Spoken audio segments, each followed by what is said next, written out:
Well, after multiple failed trips, I finally made my way out to Dorney Park so I could ride their new 2024 roller coaster, Iron Menace. To be real up front, I didn't have high hopes for this attraction. I've seen the reviews, heard the complaints, so I tempered my expectations. However, I still knew this was a product from Bolliger Mabillard, or B&M for short. They are known for building reliable, dependable, and all-around solid roller coasters. Sure, the rides can have a rattle of sorts, which I basically wrote off Iron Menace into that same bucket. Well, I made it to Dorney Park, headed straight for Iron Menace, and rode it twice in a row. Which only led me to one major thought. How could this have gone so horribly wrong?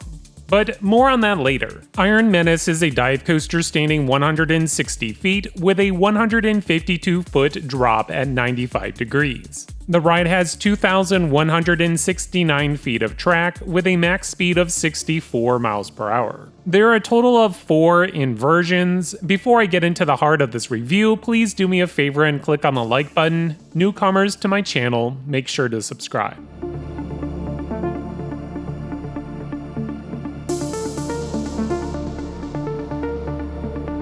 Presentation. If there is one positive aspect I can bring up about Iron Menace, it has to be presentation. Not to say that they went all out or whatnot, but the park put up an exceptional amount of detail into their new roller coaster. The entire area was rethemed to the steel yard. Not a ton of theming in the area, but more of the aesthetic was changed to match the ride. New tables and chairs, some foliage, and of course the steampunk-style music blasting out of the speakers. The ride station is designed to look like a steel mill. Even their walkthrough haunt, McTavish Steel Mill, is located right behind the roller coaster and serves as a nice backdrop. At the bottom of the first drop is what I believe the remnants of a giant steel furnace, just enough to keep the theming alive. There are also a few random items inside the queue, but the final touch that pulls the atmosphere together would be the audio that plays when a train pulls out of the station. I'm not sure how many different audio tracks that they have, but I counted a few variations. The biggest difference is what the old man is screaming, either get out, go faster. I think he mentions to start the machine,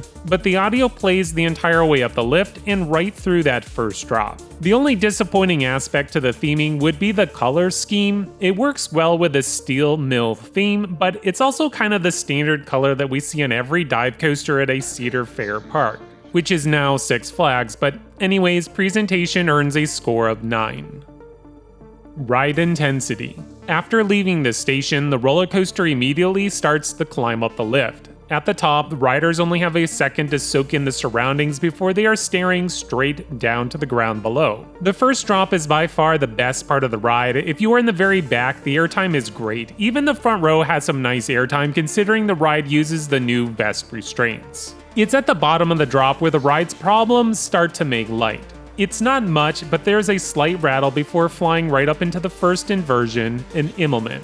This maneuver is standard on every dive coaster basically since SheiKra through today. Also, after completing this inversion, the ride hits a rough patch before flying right up into another inversion, this time a 0G roll. I would say that this is my second favorite part of the ride. The element is slow enough for a little hang time, but it still has a little whip to it if you are sitting in an outside seat. However, if you are riding in the very back, the train's rattle becomes even more apparent during this element. And from here on out, you will hear that train rattling right through to the brake run. The third element is an inclined loop. This was the most intense part of the ride and I grayed out every time during this maneuver. Also, the rattle and jankiness becomes even more noticeable, basically getting stronger and stronger through the ride. The final corkscrew, which is immediately after the incline loop, happens so fast I kind of forget it's there, except for that janky transition midway through the inversion. The ride finishes off with a 180-degree turnaround that leads into the brake, but not before completing the worst transition of the whole ride. Just prior to entering the brake run, the train jolts as if the track is not aligned. It's a very jarring moment that I can't believe would even exist on a modern B&M roller coaster. Overall, Iron Menace has a decent variety of forces, from airtime on the first drop, some strong positives during the incline loop. It's not the most intense roller coaster in the park, but a solid contender, earning a score of 8 for ride intensity. Ride Smoothness. Or I'm going to change up the order in which I usually talk about these categories and go right into Ride Smoothness. Being that this is a brand new roller coaster from B&M, I would expect this category to be a shining accomplishment. Instead, it's more of an embarrassment.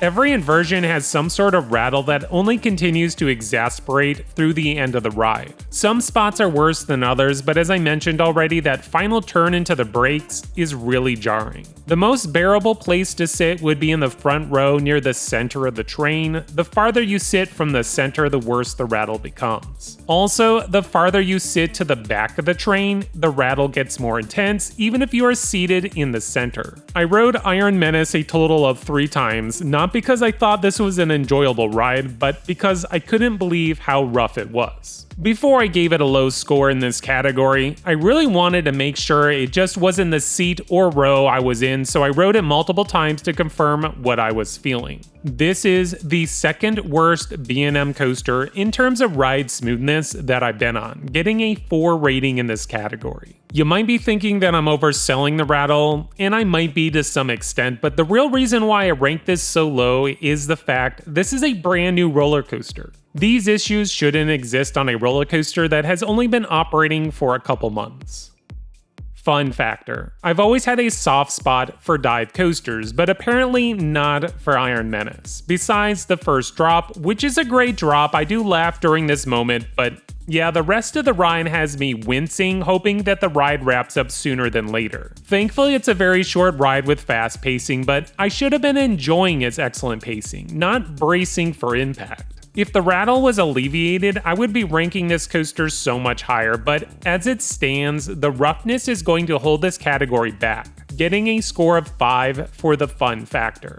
Also, I didn't time the operations, which I usually like to talk about during the fun factor category, but the park wasn't really that busy. Well, actually, the park was slammed. Everybody was in the water park. But basically, this ride was a walk-on every single time that I rode it. Originality. It's a smaller scale dive coaster that uses a lot of the same elements found on other dive coasters. It may be the second dive coaster with a beyond vertical drop, but I'm not really sure if that's noticeable. The addition of the incline loop was nice since we haven't seen a new roller coaster from B&M use that element in around 25 years. Overall, this is a typical dive coaster through and through. You kind of know what you're getting. Originality gets a score of 6. Okay, the final tally comes to 6.4, which I would consider to be a middle-of-the-road kind of ride. Iron Menace has some nice theming, but the rattle really ruins any fun to be had. Instead of enjoying every element, I'm just finding ways to brace through it so I don't walk off in more pain. For a brand new roller coaster, I shouldn't have to ride defensively, which is exactly what you need to do on Iron Menace. My personal score, it's going to be a 5. This ride is right down the middle. I can acknowledge what it does well, but those positives don't outweigh the negatives with Iron Menace. Surprisingly, I thought that the vest restraints would ruin the airtime moments, but I didn't find that to be the case. Actually, the vest restraints made this a more tolerable ride. I couldn't imagine how the headbanging would have been if they were hard over the shoulder restraints. Back to my question at the beginning of the video, how did this go so wrong? It's kind of hard to pinpoint one main issue. I think there is something with the track alignment, especially during the second half of the ride. It's possible that these 7 across rows are too much, meaning maybe they should replace the trains with the traditional 6 across seating that is found on the smaller dive coasters. Was the rattle due to poor design with B&M, or was it something that came throughout construction? I really have no idea, but I can only speculate. However, I do hope something is able to be worked out because Iron Menace deserves more. Dorney Park deserves better than this. I was hoping that this attraction would bring more life into that section of the park, but what I noticed over 2 days, sure, there were a few more people than normal, but the water park continues to be the drive at Dorney Park. As I said earlier, the park was completely slammed the second day I was there. There was not a single space available in the parking lot, and this coaster was still a walk-on. But anyways, that's my review of Iron Menace. If you've gotten on this attraction, tell me your thoughts in the comments. Until next time, this is Extreme Thrills.